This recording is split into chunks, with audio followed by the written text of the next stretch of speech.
मेरा नाम रिया है और मैं एक छोटे से हिल स्टेशन मंसूरी में रहती हूँ।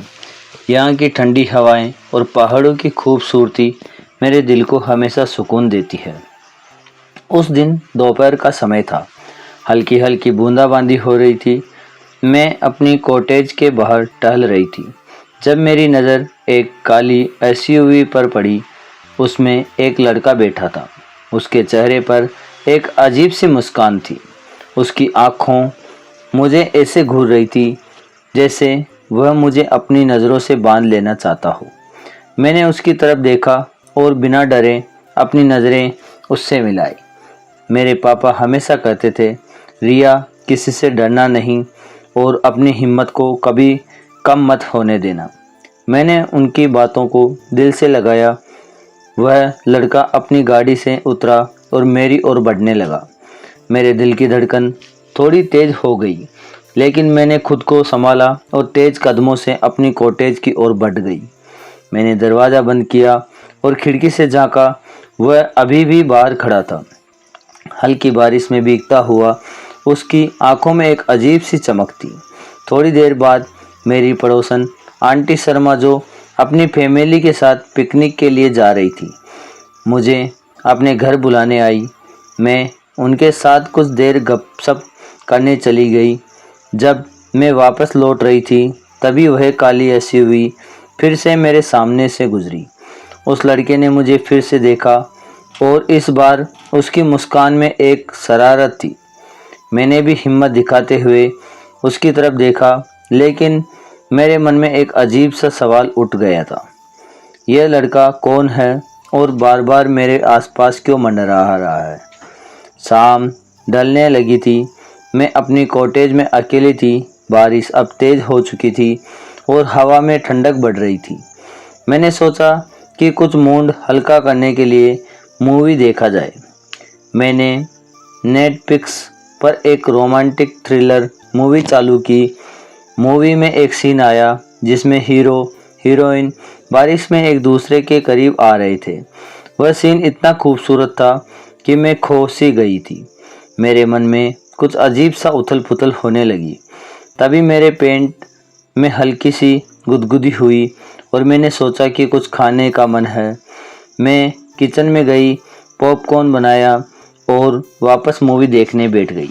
अचानक मेरे घर की डोर बेल बजी। मेरा दिल जोर से धड़का।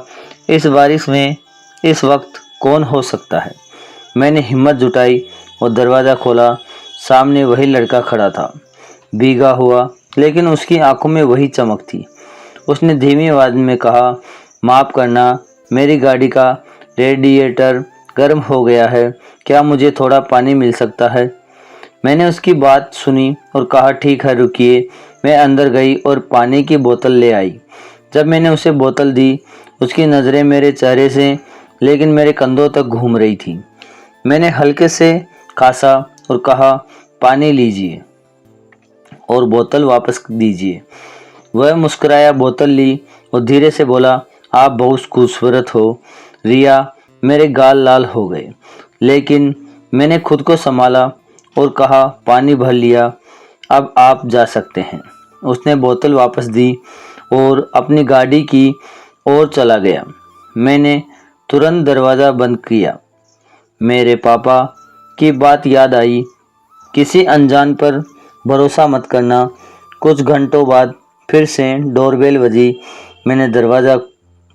मैंने सोचा अब कौन दरवाज़ा खोला, तो मेरी दोस्त माया खड़ी थी। उसके पीछे वही लड़का था। मैं हैरान रह गई। मैंने गुस्से में कहा, तुम अभी तक यहीं हो, अब क्या चाहिए? माया ने हंसते हुए कहा, अरे रिया, रिलैक्स, ये मेरा दोस्त अर्जुन है। वो मुझे पिक करने आया था, लेकिन रास्ता भूल गया और उसकी गाड़ी भी खराब हो गई थी। मैंने राहत की सांस ली और उन दोनों को अंदर बुलाया। माया को एक ज़रूरी कॉल आया और वो दूसरे कमरे में चली गई। अब मैं और अर्जुन अकेले थे। उसने बात शुरू की, तुम यहाँ अकेले रहती हो? मंसूरी बहुत खूबसूरत है और तुम उससे भी ज़्यादा। उसकी बातों में एक अजीब सी कशिश थी। मैं हल्का सा शर्मा गई, लेकिन उसकी आंखों में कुछ ऐसा था कि मैं उससे नज़रें नहीं हटा पा रही थी। तभी बाहर बारिश और तेज़ हो गई और अचानक लाइट चली गई। पूरा कमरा अंधेरे में डूब गया। मैंने टॉर्च जलाई और एक मोमबत्ती टेबल पर रख दी। अर्जुन ने हंसते हुए कहा, लगता है बारिश और मैं दोनों तुम्हें परेशान कर रहे हैं। मैंने हल्के से मुस्कुराते हुए कहा, कुछ खाओगे? वो बोला, हाँ, भूख तो लगी है। मैं किचन में गई और कुछ सैंडविच बनाकर ले आई। हम बातें करने लगे। उसकी बातों में एक अजीब सा जादू था। वो मेरे करीब आया और मेरे दिल की धड़कनें तेज हो गई। उसने धीरे से मेरा हाथ छुआ और मेरे पूरे शरीर में एक सिहरन सी दौड़ गई। बारिश की आवाज़, मोमबत्ती की हल्की रोशनी और उसकी गहरी आंखें, सब कुछ एक सपने जैसा लग रहा था। उसने मुझे अपनी ओर खींचा और मैं खो सी गई थी। उसने मुझे सोफे पर लेटाया और उस पल में पूरी तरह से उसके साथ बह गई। बारिश की बूंदों की आवाज़ के बीच वो मेरे और करीब आया। तभी दरवाज़ा खुला और माया अंदर आई। उसने हमें देखा और चीख पड़ी, रिया, अर्जुन, ये क्या हो रहा है? मैं घबरा गई। माया ने अर्जुन को एक ज़ोरदार थप्पड़ मारा और कहा, तुमने मेरे साथ धोखा किया। मैं तुमसे प्यार करती थी, लेकिन और तुम मेरे दोस्त के साथ ये सब कर रहे हो। ये स्तब्ध रह गई। माया ने मुझे बताया कि अर्जुन उसका बॉयफ्रेंड था। मेरे पैरों तले ज़मीन खिसक गई। मैंने रोते हुए कहा, माया, मुझे नहीं पता था। माया ने मुझे गले लगाया और कहा, रिया, इसमें तुम्हारी कोई गलती नहीं है। ये उसकी गलती है जिसने हम दोनों को धोखा दिया। उसने अर्जुन को घर से बाहर निकाल दिया और कहा, दोबारा कभी अपनी शक्ल मत दिखाना। माया ने मुझे संभाला और कहा, रिया, जो हुआ उसे भूल जाओ। ये एक सबक है, किसी अनजान पर इतना भरोसा मत करना कि वो तुम्हारा फ़ायदा उठा ले। मैंने उस दिन एक कड़वा सबक सीखा। आपको यह कहानी अच्छी लगी हो तो मेरा साथ दें और मुझे सपोर्ट करें, सब्सक्राइब करें और लाइक करना ना भूलें। कमेंट्स में बताएं कि मेरी कहानी आपको कैसी लगती है, मुझे इससे क्या बदलाव करना चाहिए।